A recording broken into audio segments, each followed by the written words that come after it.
The Southland slasher struck again, this time in downtown Los Angeles. The body of Sean Milton, a former convict that was recently released for good behavior, was found butchered, similarly to the other victims of the serial killer. Police believe there may be a connection between Milton's prison past and the slasher. We'll have a full report on this story later tonight. A tourist bus destined for the ancient city of Angkor Wat that failed to return Wednesday night was found this morning, though without any trace of its operator or passengers. Cambodian officials have dispatched several military units into the area to search through the surrounding jungle, amidst concerns that it is related to one of a number of Southeastern Asian terrorist organizations based in the region. 3 American citizens are among the missing. Several dead at a beach house in Santa Monica tonight. Police suspect the slayings were carried out during a drug deal gone bad. Residents of this quiet community were shocked by the killings, though neighbors suspected the men in the house to be involved in drug distribution and had seen many strange people going inside at all hours of the night. Art criticism or vandalism? Paintings on display at Santa Monica's Gallery Noir were slashed by an intruder who evaded capture by security. The paintings were estimated to be worth nearly $250,000. They were to be auctioned in a charity event tomorrow night. A robbery gone bad at the Surfside Diner left several dead after the attempts by the would-be robbers were thwarted by a diner patron turned vigilante. Witnesses saw the vigilante run from the diner after they were alerted by the sound of gunfire inside. Police have stated that vigilantism will not be tolerated and that the party responsible will be prosecuted to the full extent of the law. A massive explosion rocked Santa Monica tonight, sending several fireballs into the sky and prompting a lockdown of the warehouse district where the explosions took place. Early reports suggest that the warehouse destroyed in the explosion was being used in a weapons smuggling operation, and that the source of the detonation possibly came from a military-grade explosive being stored at the site. Authorities say it is still too early to speculate on whether there is some terrorist connection to these events, though they have not ruled out the possibility. Stay tuned to Channel 3 for further updates. Police are now confirming that they suspect foul play in the disappearance of the Elizabeth Dane's crew. There is evidence that suggests the crew or several members of the crew were slain, though no names are being released at the moment. One piece in the Elizabeth Dane's cargo was revealed as the Ankara sarcophagus. Discovered at a dig in Turkey, the sarcophagus was on its way to the Los Angeles Museum of Natural History for a detailed analysis and exhibition. Authorities are expected to release the sarcophagus to the museum in the next few days. The Southland slasher struck again, this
Where to?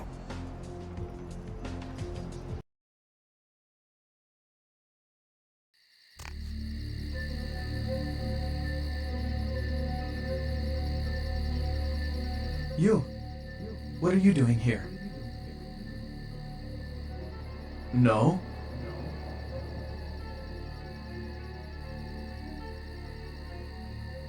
You should get out of here. This place is bad news. Pardon me.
It is quite peculiar, the happenings I've been made to witness for my supernatural longevity. I am thinking of one unfortunate phenomenon in particular, of unique interest to my station, both as a professional and as a sufferer of this vampiric condition. It seems the stream of time has begun to erode the moorings of my chosen course of study, for the methodologies that gave birth to psychology are slowly disappearing. I find myself in an era that overlooks the physical component of psychological pathology time and again in favor of the sophistic practices of Freud. Phrenology, dactopintilism, and the rest of the old guard has fallen by the wayside, its champions all silenced in death, with my unique exception. Would that I could make my voice heard again, although it may be suspicious should I return to popular medical discourse 50 years after my apparent death. No, better that I continue my studies into the psychoses in secret. One day, may I hold up my own cure as validation of the methods. I am confident no cure for my condition or that of my beloved wife lies within our figurative minds, waiting to be unlocked by the correct combination of memories recovered from our childhoods. And I'm most certain it has nothing to do with the relationship between myself, my parents, and my genitals. Sorry, Sigmund, but I choose to stay my course. In time, too, may your star fade and disappear.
Another unfortunate casualty to tide of time, insane asylums. I lament their loss not only as brokerage houses for the breadth and depth of human psychoses, but also I shall mourn the disappearance of that peculiar environment present only in an insane asylum. That palpable atmosphere of blistered brains and churning bowels, the odoriferous melange of freely flowing bodily humors, that gently rolling cacophony of distant sobs and screams, the muttered cursing at perceived enemies, and the blissful gurgling of the lobotomized, like a newborn babe discovering the sky. I shall still find test subjects as surely as I find bloody sustenance in the night, but this climate, I fear, may never be replicated.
Often I reflect with great regret on the missed opportunity that was my infector. Had I been conscious after the attack, I could have stopped the orderlies from locking her in the roaming pen. I would give for just one interview, a few simple questions of the plague-ridden woman who met her end that dawn. Of course, there is no guarantee she would have been any more helpful than my current crop of test subjects, mewling wretches. Few could be called enthusiastic. Given the nature of the tests, I cannot expect the same fervor from all, but a modicum of cooperation would be appreciated. Animals. The one called John went so far as to gnaw off his arm and escape into the floorboards like some feral rodent. I still hear him scurrying about at night. He must be making an atrocious mess.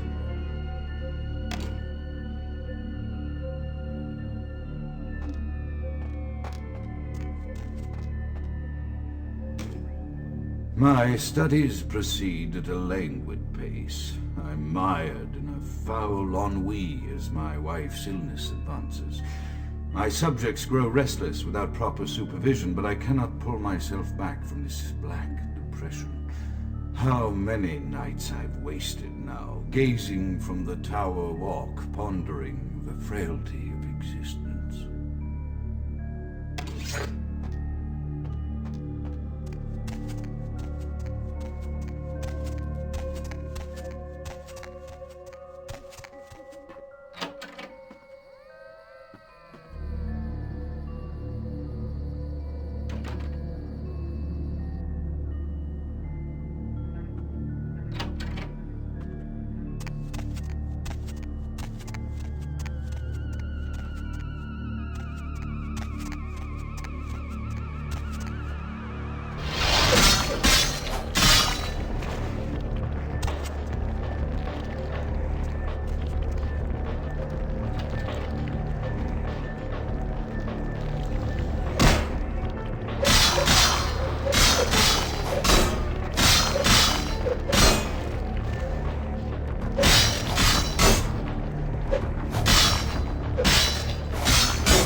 After decades of solitary study into this affliction, I have learned that it is by no means mine alone. Indeed, the city is home to an entire society of similarly afflicted individuals with whom I've only recently made contact.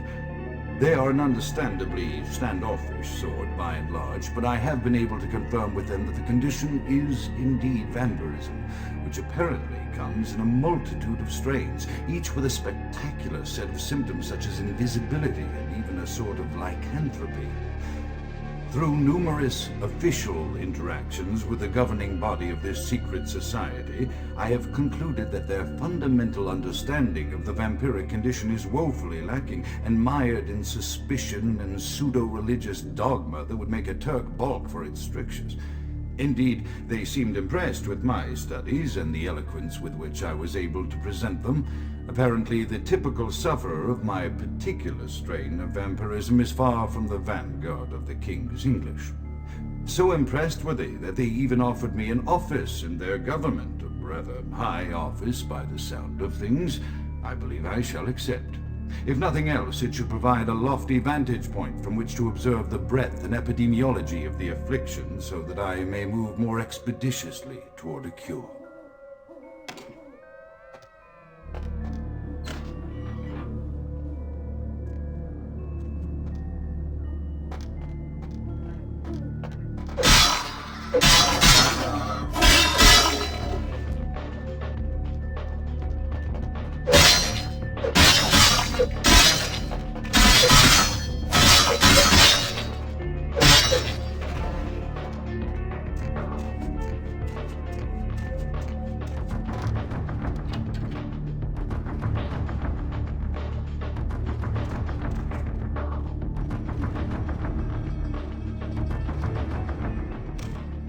I have accepted the role of Primogen for Clan Malkavian, the dreadfully winsome label applied to the particular strain of vampirism I suffer, so named for some supposed vampire father figure of old, more poppycock grown from a backward culture that seems interminably drawn to children's tales and the fiction of Victorian romance, when it should concern itself with the science behind their suffering. No matter. For I have taken this office for no greater reason than to advance my research. I must make mention, however, that even among my would-be peers in this governing body of vampires, the level of paranoia and superstition is frightening. Their intelligence is not the question, no, indeed. As they courted me for this appointment, I had to suspect that their overtures were hand-tailored to what must be my obvious infatuation with reason, for the devil would do well to have such honey-tongued tempters. Even so, I could not help but notice the dressing of language these vampire leaders chose for their siren song. Whether it is born of habit, from addressing their unwashed, ill-educated subjects, or from their own deep-seated beliefs, their linguistic flourishes belie a faith in superstition over the providence of empirical reason that must be an all-pervasive theme in this society of darkest night. Damn it all, now I'm doing it too.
As I expand my dealings with the vampire government, I have encountered a disturbing new symptom of this affliction.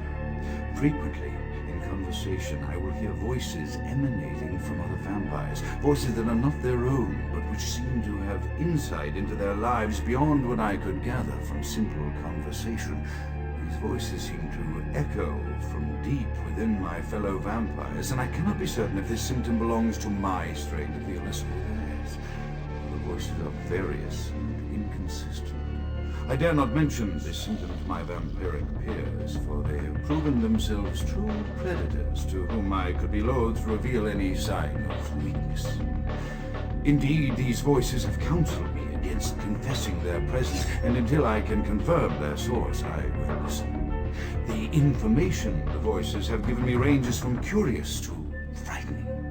The latter case is especially true of one powerful vampire whose name I shall not commit to recording in the interests of self-preservation.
The voices have increased in frequency and direction of late. They have begun to stay with me long after conversation has ceased and are serving as quite a distraction.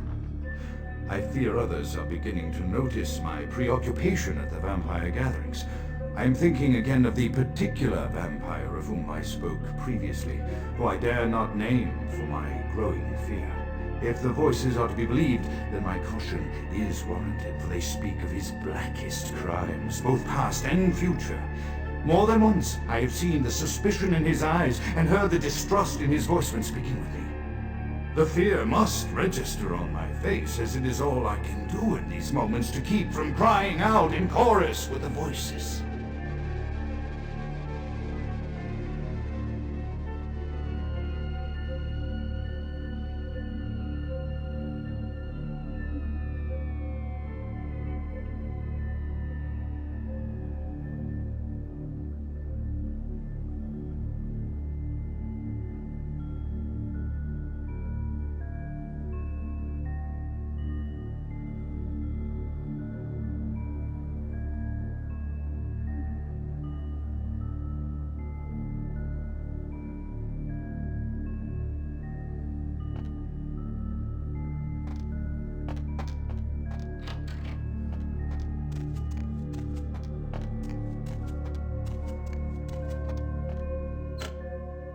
I am no longer safe.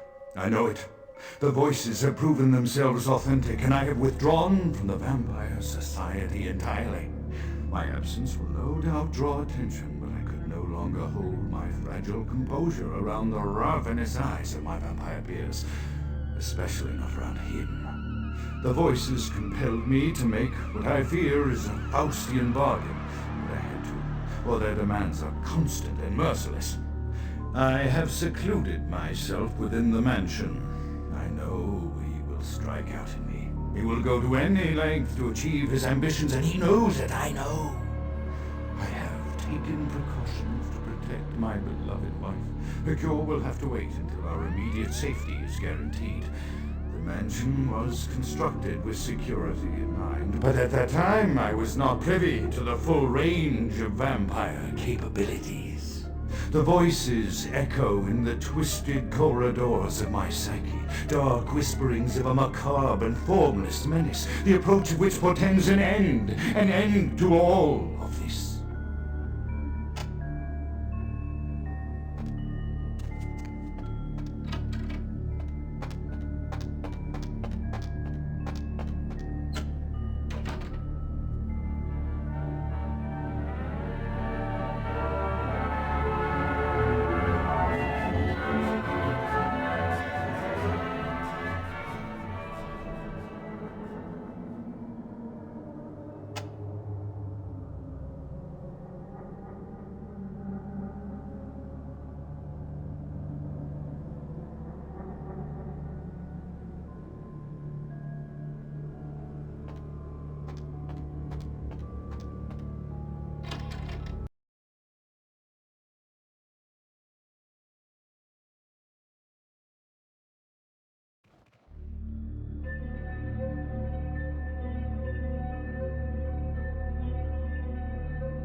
Below the hands by the flames!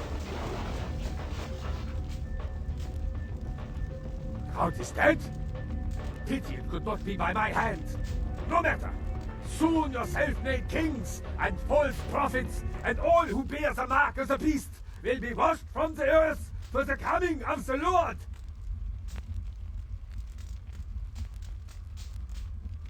As you burn, tell them it was Grünfeld Bach who sent your damned soul to that lake of fire.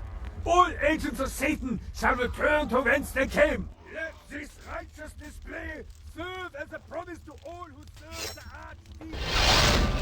I'm coming for your Lord.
money, right? I got your cut right here.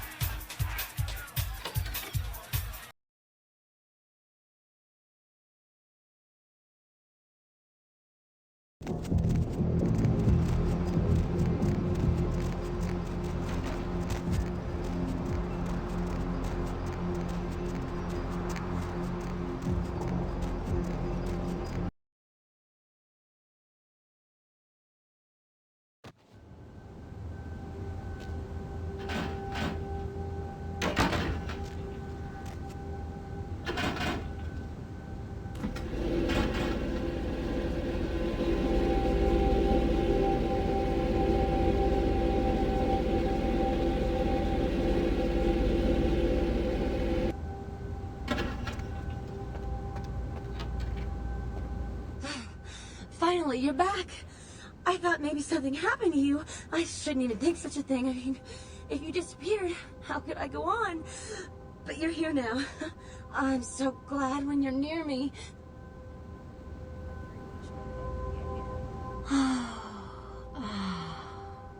This feeling. It's love. Oh, all I can feel is love for you. I almost forgot. I got a college loan check today. Here, I want you to take some of the money.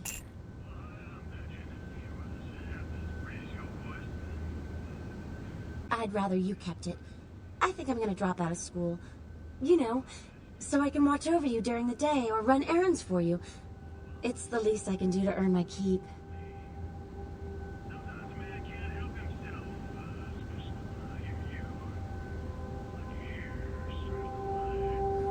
I'll try to get more, you know, when I can.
Evening there.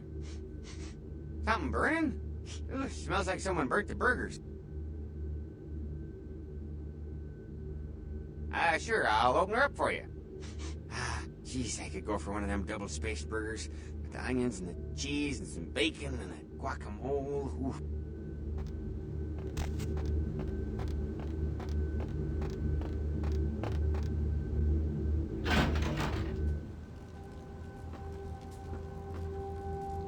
The Primogens still haven't been contacted by Grout. I thought I made it clear that you are not supposed to come back until we had heard from him. Grout's dead? What?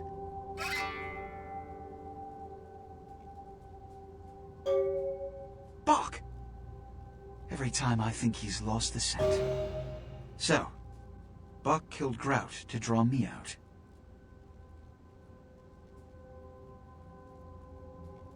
Bach is a hunter. They stalk and kill our kind to appease their god.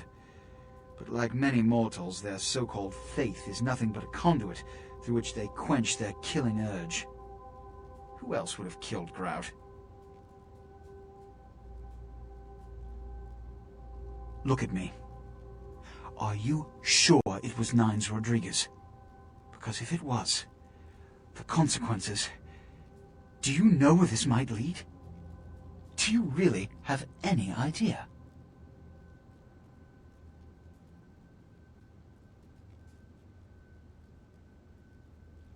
It means, under most circumstances, I would call a blood hunt on the murderer immediately. However, the anarchs of this city may interpret such an action to be a declaration of war. I do not want a war with them. This decision will take some time. I need to confer with the Primogen on this. In the meantime, I've come to a decision on the Ankaran sarcophagus, and I believe that for the safety of the inhabitants of this city, we need to place the sarcophagus under Camarilla protection until its contents can be confirmed. You're becoming quite indispensable to me. So, out of all my available personnel, I'm going to entrust the retrieval of the sarcophagus to you. It was quietly delivered to the Museum of Natural History a few hours ago. The manifest from the Dane shows there was a small box from the same dig on board, but it was listed as missing. Keep an eye open for it. It may have been overlooked. It's crucial we get the sarcophagus in our possession within the next few hours.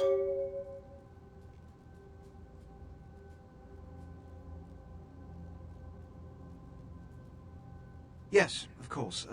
Here. I can't have one of my representatives running around ill-equipped for that task. Here are the keys to the front door of the museum. The sarcophagus should be in an examination room of some sort. There's a small security staff on site, but I don't want a massacre. Mortals are just as easy to deceive as they are to kill.